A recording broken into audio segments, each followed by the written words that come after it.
I know the inflation trade has definitely cooled off within the past couple of weeks, but what we're going to talk about today is something that might bring it to the forefront, at least for the next couple of years, and that's surrounding the Bank of Canada. They're looking to change the way that they control the inflation rate, kind of emulate what's happening in the Federal Reserve down in the US. So we'll be discussing what the previous policy is and where they're looking to take the policy in the future. But if this is your first time here, my name's Nick. Welcome to Ways to Wealth. Before we get into the video, I'd like to ask you a huge favor. If you learn something new or you get some value out of the video, hit that like button for me. I would definitely appreciate that. And if you haven't already, please consider hitting that subscribe button, turning that notification bell on. Again, big appreciation for everybody that's already subscribed. Thank you for everybody that watches. Let's talk about the Bank of Canada and what the inflation rate targets are. So if you're not familiar, I believe the previous policy, and it's something that we can touch on a little bit further, is to keep it inflation around 1 to 3%. So say 2% for a little bit of math for you. So we have the Bank of Canada Governor Tiff Macklem, who is relatively new to the job, is in the final stages of a mandate review that could see him request more authority from the Prime Minister to run the economy hot. So inflation has cooled down in the marketplace over the past couple of weeks. Is this the time to load up on names that maybe we wish we were in a couple months back? So we have a 5-year inflation targeting mandate that's up for renewal. So it's not like it's coming out of the woodwork. They are just looking to improve the process based on research that they've done.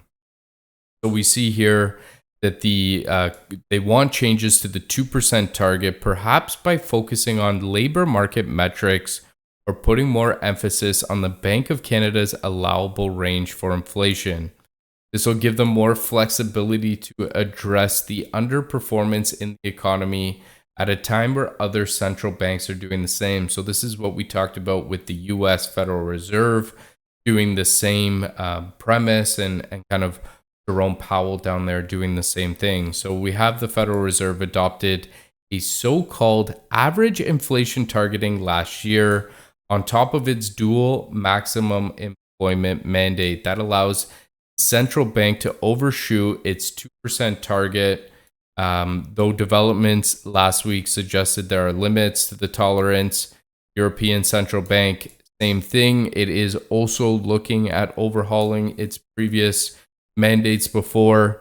So we'll talk about why this could be important and why this is something that we should definitely be considering, but again, could run the economy hot and could make this inflation trade push over the next couple years.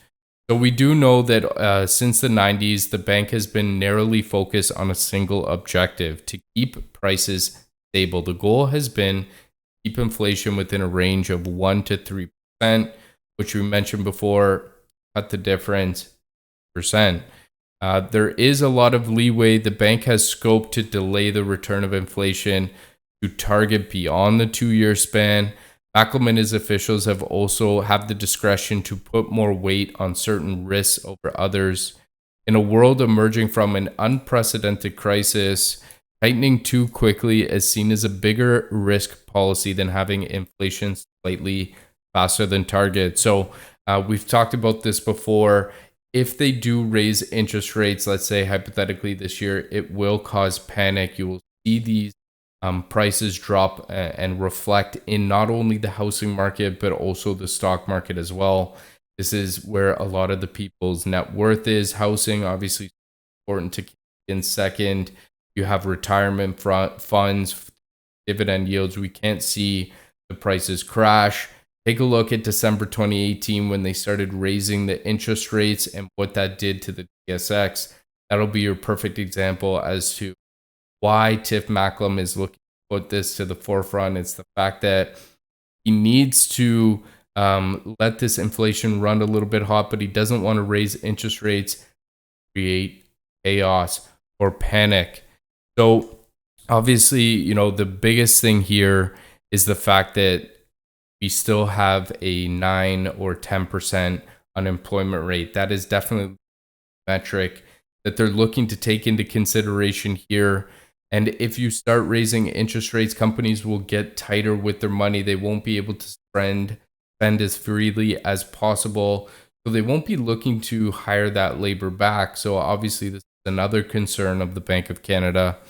But like we mentioned before, putting an increased emphasis on a full labor market recovery as it considers when to scale back emergency levels of stimulus and is focusing in particular on the pandemic's unequal impact on groups such as women and youth. The bigger question for me is that are they going to put more emphasis on the labor market, because we're hearing them talk about it more than in the past. So definitely the step in the right direction, because we are in a place where we've seen how these policy measures, the traditional ways of doing things, impact pricing.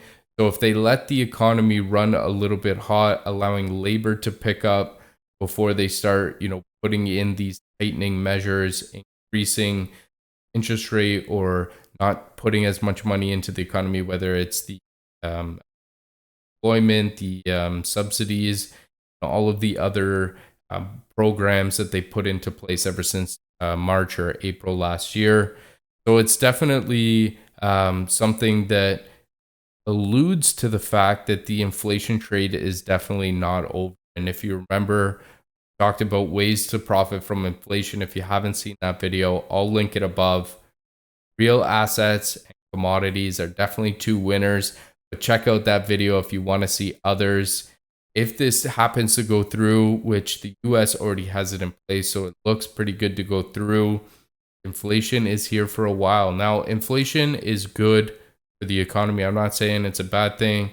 I just want you to start looking and figure out ways that maybe you can add some of these things to your portfolio. Obviously, do your own research, do your own due diligence. Definitely not a financial advisor when it comes to that, but things that I'm doing in my own portfolio to prepare. But I hope you enjoyed the video. I hope you got some value out of it. If you're still here, hit that like button for me. I definitely appreciate that. If you haven't already, please consider hitting that subscribe button, turning that notification bell on. I hope you all have a great week in the markets. Happy trading.